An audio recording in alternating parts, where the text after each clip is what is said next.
ಮೂಡ ಹಗರಣದ ಖಂಡಿಸಿ ಈಗ ಬಿಜೆಪಿ ಜೆಡಿಎಸ್ ಜಂಟಿಯಾಗಿ ಪಾದಯಾತ್ರೆ ಪ್ರಮುಖವಾಗಿ ಮುಖ್ಯಮಂತ್ರಿ ಸಿದ್ದರಾಮಯ್ಯ ವಿರುದ್ಧವೇ ನೇರವಾಗಿ ಆರೋಪ ಬಂದಿರೋ ಹಿನ್ನೆಲೆಯಲ್ಲಿ ಎಲ್ಲ ನಾಯಕರು ಕೂಡ ಒಗ್ಗಟ್ಟಾಗಿ ಈಗ ಪಾದಯಾತ್ರೆ ಶುರು ಮಾಡಿರ್ತಕ್ಕಂಥದ್ದು. ಇದು ಇವತ್ತು 2ನೇ ದಿನದ ಪಾದಯಾತ್ರೆ ಇವತ್ತು ಬಿಡದಿಂದ ಕೆಂಗಲ್ನತ್ತ ಸಾಗ್ತಾ ಇರ್ತಕ್ಕಂಥದ್ದು. ಕೆಂಗಲ್ಗೆ ಸಮೀಪ ಇನ್ನೊಂದು 7-8 ಕಿಲೋಮೀಟರ್ನ ಸಮೀಪದಲ್ಲೇ ಕೆಂಗಲ್ ಕೂಡ ಸಿಗ್ತಕ್ಕಂಥದ್ದು. ಇವತ್ತು ಅಲ್ಲೇ ಆಳ್ತಾರೆ.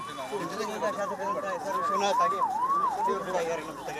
ಅವ್ರನ್ನ ಮಾತಾಡ್ತಾ ಹೋಗ್ತಾರೆ. ಹಾಗೆ ಶಾಸಕರಾದ ಸರ್ ವಿಶ್ವನಾಥ್ ಅವ್ರನ್ನ ಮಾತಾಡ್ತೀನಿ. ಮೊದಲನೇದಾಗಿ ಸರ್, ಈಗ ಇವತ್ತಿನ ಒಂದು ಪ್ರಮುಖ ಹೋರಾಟದಲ್ಲಿ ಎಲ್ಲ ನಾಯಕರು ಕೂಡ ಭಾಗಿಯಾಗ್ತಾ ಇದ್ದಾರೆ, ಎರಡೂ ಪಕ್ಷದವರು. ಇದರ ನಂತರದ ಹೋರಾಟಗಳು ಕೂಡ ಬಹಳ ಮುಖ್ಯ ಆಗಿರ್ತಕ್ಕಂಥದ್ದು. ಈ ನಿಟ್ಟಿನಲ್ಲಿ ಏನೆಲ್ಲ ಹೋರಾಟ ಕೈಗೊಳ್ಳಬೇಕು ಮತ್ತು ಈ ಹೋರಾಟದ ಸಾಗುವಂಥ ವೇಳೆ ಅದನ್ನು ಯಾವೆಲ್ಲ ವಿಶೇಷತೆಗಳನ್ನು ಕೈಗೊಂಡಿದ್ದೀರಿ ಏನು ಅಂತ? ನಾವು ಮೂಡ ಮತ್ತು ವಾಲ್ಮೀಕಿ ಹಗರಣ ಏನಿತ್ತು ಇದನ್ನು ಮೊದಲನೇದಾಗಿ ನಮ್ಮ ಶಾಸಕಾಂಗ ಪಕ್ಷದಲ್ಲಿ ತೀರ್ಮಾನ ಮಾಡಿ ವಿಧಾನಸಭೆಯಲ್ಲಿ ನಾವು ಇದರ ಬಗ್ಗೆ ಹೋರಾಟವನ್ನು ಮಾಡಬೇಕು ಅಂತ ಹೇಳಿ ವಾಲ್ಮೀಕಿ ಹಗರಣದ ಬಗ್ಗೆ ವಿಸ್ತೃತವಾದಂಥ ಹೋರಾಟ ಮತ್ತು ಅಲ್ಲೆಲ್ಲ ಕೂಡ ನಾವು ಮಂಡಿಸಿದಾಗ ಸರ್ಕಾರ ಕೂಡ ಸರಿಯಾದ ರೀತಿಯಂಥ ಉತ್ತರವನ್ನು ಕೊಡಲಿಲ್ಲ. ಇದರಲ್ಲಿ ಯಾರ್ದು ಮಂತ್ರಿಗಳಾಗಲಿ ಶಾಸಕರು ತಪ್ಪಿಲ್ಲ ಅಂತೇಳಿ ಉಳಿಸ್ಕೊಳ್ತಕ್ಕಂಥ ಒಂದು ಪ್ರಯತ್ನವನ್ನು ಮಾಡಿದ್ರು. ಅದಾದ ಮೇಲೆ ನಾವು ಮೂಡ ಹಗರಣ, ಯಾಕಂದರೆ ಮುಖ್ಯಮಂತ್ರಿಗಳದೇ ಹೆಸರಿರೋದ್ರಿಂದ ಇವತ್ತು ಭಾಳ ದೊಡ್ಡ ಹಗರಣ ಇದಾಗಿರೋದ್ರಿಂದ ನೈತಿಕ ಹೊಣೆಯನ್ನು ಹೊತ್ತು ರಾಜೀನಾಮೆಯನ್ನು ಕೊಡಬೇಕು, CBI ಕೊಡಬೇಕು ಅಂತಕ್ಕಂಥ ಒತ್ತಾಯವನ್ನು ಮಾಡಿದಾಗ ಅವರು ನಮಗೆ ಮಾತಾಡೋದಕ್ಕೆ ಅವಕಾಶವನ್ನು ಕೊಡಲಿಲ್ಲ ಸಭಾಧ್ಯಕ್ಷರು. ಸೊ ನಾವು ಅಲ್ಲಿ ಮಾತಾಡೋದಕ್ಕೆ ಅವಕಾಶ ಕೊಟ್ಟಿದ್ದರೆ ಏನಾದರೂ ಒಂದು ತಾರ್ಕಿಕ ಅಂತ್ಯವನ್ನು ಅಲ್ಲೇ ನೋಡ್ಬೋದಾಗಿತ್ತು.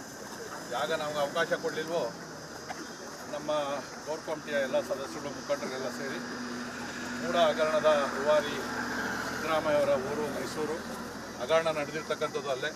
ಸೊ ಅಲ್ಲಿಗೆ ನಾವು 8 ದಿನಗಳ ಕಾಲ ಪಾದಯಾತ್ರೆಯನ್ನು ಮಾಡಬೇಕು ಅಂತೇಳಿ ನಿಶ್ಚಯವನ್ನು ಮಾಡಿ ನಿನ್ನೆ BJP ಮತ್ತು JDSನ ಎಲ್ಲ ವರಿಷ್ಠರು ಕೂಡ ಸಭೆಯನ್ನು ಮಾಡಿ ಪಾದಯಾತ್ರೆಯನ್ನು ಮಾಡಿ ಇವತ್ತು 2ನೇ ದಿನ ಪ್ರಾರಂಭವನ್ನು ಮಾಡಿದ್ದೀವಿ. ಪ್ರತಿನಿತ್ಯ 4-5 ಕ್ಷೇತ್ರದ ಕಾರ್ಯಕರ್ತರು ಮುಖಂಡರು ಪಾದಯಾತ್ರೆಯಲ್ಲಿ ಭಾಗವಹಿಸ್ತಾ ಇದ್ದಾರೆ. ಅರ್ಧ ಭಾಗ ಕೆಲವರಿಗೆ, ಇನ್ನು ಅರ್ಧ ಭಾಗ ಈ ಥರ ಸಮಯವನ್ನು ನಿಗದಿ ಮಾಡಿದ್ದಾರೆ.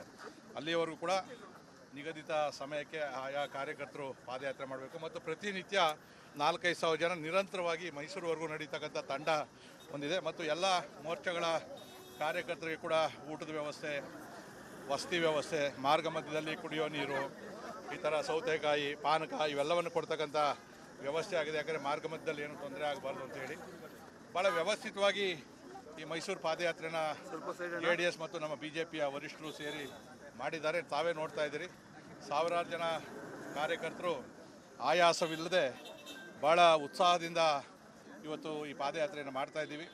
ಇದರಿಂದ ಕಾಂಗ್ರೆಸ್ಗೆ ಸಾಕಷ್ಟು ಮುಜುಗರ ಉಂಟು ಮಾಡೋದ್ರಲ್ಲಿ ಸಂದೇಹವಿಲ್ಲ. ಇದನ್ನು ಬೇರೆ ಕಡೆ ಡೈವರ್ಟ್ ಮಾಡೋ ನಿಟ್ಟಿನಲ್ಲಿ ಅವರು ಒಂದು ಸಮಾವೇಶಗಳನ್ನು ಒಂದು ದಿನ ಮೊದಲು ಮಾಡ್ಕೊಂಡು ಹೋಗ್ತಾ ಇದ್ದಾರೆ.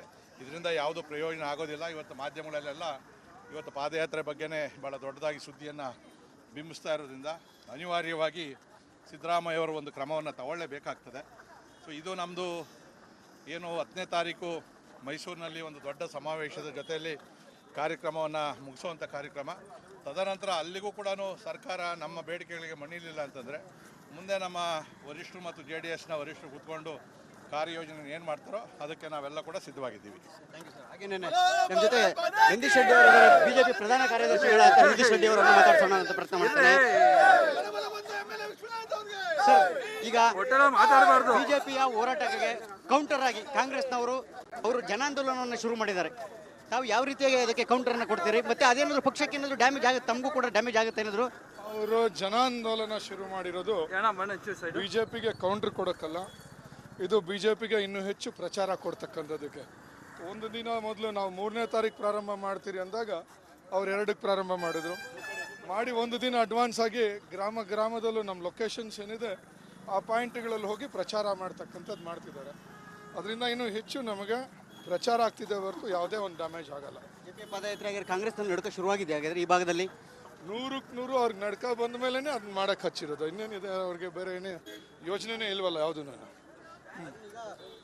ಈ ಮೊನ್ನೆ ವಿಧಾನಸಭೆ ಅಧಿವೇಶನದ ವೇಳೆ 21 ಹಗರಣಗಳನ್ನು ಬಿಡುಗಡೆ ಮಾಡಿದ್ರು BJP ಅವರು. ಅದರಲ್ಲಿ ಈಗ ಪ್ರಮುಖವಾಗಿ ಈಗ ಸುನಿಲ್ ಕುಮಾರ್ ವಿರುದ್ಧನೇ ಈಗ ಕೌಂಟರನ್ನು ಶುರು ಮಾಡಿರ್ತಕ್ಕಂಥದ್ದು, ಟಾರ್ಗೆಟ್ ಶುರು ಮಾಡಿರ್ತಕ್ಕಂಥದ್ದು.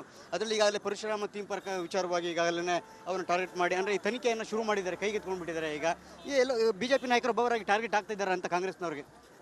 ಟಾರ್ಗೆಟ್ ಅನ್ನೋದಕ್ಕಿಂತ ಇದು ಹೇಗಾಗಿದೆ, ಮಾನ್ಯ ಮುಖ್ಯಮಂತ್ರಿಗಳು ಮಾಡಿರ್ತಕ್ಕಂಥ ಹಗರಣ, ಮೂಡ ಹಗರಣ ಹಾಗೂ ವಾಲ್ಮೀಕಿ ನಿಗಮದ ಹಗರಣ, SC ಸಮುದಾಯಕ್ಕೆ ಕೇಂದ್ರದಿಂದ ಬಂದಿರತಕ್ಕಂಥ 24,000 ಕೋಟಿ ಹಣವನ್ನು ಅದು ಆ ಸಮುದಾಯಕ್ಕೆ ಕೊಡದೆ ಅದನ್ನೆಲ್ಲ ಡೈವರ್ಟ್ ಮಾಡಿರ್ತಕ್ಕಂಥದ್ದಾಗಿದೆ ರಾಜ್ಯ ಸರ್ಕಾರ. ಅವ್ರ ಸರ್ಕಾರ ಬಂದು ಅವ್ರ ಅಧಿಕಾರಕ್ಕೆ ಬಂದು 1 ವರ್ಷ ಮೇಲಾಗಿದೆ. 1 ವರ್ಷದಿಂದ ಇದನ್ನ ಯಾವುದೂ ಮಾಡದೇ ಇರೋದು. ಇವತ್ತು ನಾವು ಪಾದಯಾತ್ರೆ ಅಂದ್ಕೊಂಡಿದ್ದೀರಿ, ಅವ್ರ ಹಗರಣಗಳನ್ನು ಬಯಲಿಗೆ ತಂದಿದ್ದೀರಿ ಅಂದಾಗ ವಿಧಾನಸಭೆಯಲ್ಲಿ ಚರ್ಚೆಗೆ ಅವಕಾಶ ಕೊಡದೇ ಇದ್ದಾಗ, ಈಗಾಗಲೇ ವಿಶ್ವಣ್ಣ ಅವರು ಹೇಳ್ದಂಗೆ ಚರ್ಚೆಗೆ ಅವಕಾಶ ಕೊಡದೇ ಇದ್ದಾಗ ನಾವು ಜನರ ಮಧ್ಯೆ ಬರ್ತಿದ್ದಂಗೆ ಅವರು ಈ ಹಗರಣ, 21 ಹಗರಣ, 42 ಹಗರಣ ಅಂತಕ್ಕಂಥದ್ದು ಇದೆ. ಇದು ಯಾವ ಹಗರಣವೂ ಅಲ್ಲ, ಒಂದೇ ಒಂದು ಅವರ ಯೋಚನೆ. ಭಯ ಬಂದ ಮೇಲೆ ಇನ್ನೆಲ್ಲಿ ತಮ್ಮ ಕುರ್ಚಿ ಹೋಗುತ್ತೋ ಅನ್ನೋದಕ್ಕೆ ಕುರ್ಚಿ ಉಳಿಸ್ಕೊಳ್ಳೋದಕ್ಕೆ ಈ ಒಂದು ವಿಚಾರವನ್ನು ಮಾಡ್ತಿದ್ದಾರೆ. ಬಿಜೆಪಿ ಪದಾಧಿಕಾರಿಗಳು ಹೈಕಮಾಂಡ್ ನಾಯಕರ ಹತ್ರ ಏನಾದ್ರು ವಿಶೇಷವಾಗಿ ಮನವಿ ಮಾಡ್ಕೊಳ್ಳೋಂಥದ್ದು ಏನಾದರೂ ಇದೆಯಾ? ಈ ವಿಚಾರವಾಗಿ ಏನಾದರೂ ಹೈಕಮಾಂಡ್ ನಾಯಕರೆಲ್ಲ ಬಂದಾಗ ಭೇಟಿಯಾಗೋದು ಅಥವಾ ಹೋಗಿ ಭೇಟಿ ಆಗೋಂಥದ್ದು? ಯಾಕೆಂದರೆ ಇಲ್ಲೂ ಕೂಡ ತಾರ್ಕಿಕ ಅಂತ್ಯ ಕಾಣ್ತಾ ಇಲ್ಲ. ಏನು ಪಾದಯಾತ್ರೆ ಆಗ್ತದೆ, ಪಾದಯಾತ್ರೆ ನಂತರದ ಏನಾದರೂ ಆ ರೀತಿಯ ಏನಾದರೂ ಕಾರ್ಯಕ್ರಮಗಳನ್ನ ಹಾಕೊಳ್ತಾ ಇದ್ದಾರೆ ಏನಾದರೂ? ನಿನ್ನೆ, ಇವತ್ತು,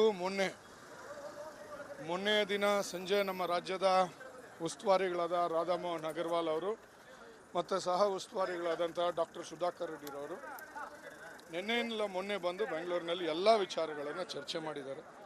ನಾವುಗಳೂ ಚರ್ಚಿಸಿ ಏನೇನು ಇದರಲ್ಲಿ ಇದೆ ಬೆಳವಣಿಗೆಗಳು ಅಂತಕ್ಕಂಥದ್ದು ತಿಳಿಸಿದ್ದೀರಿ.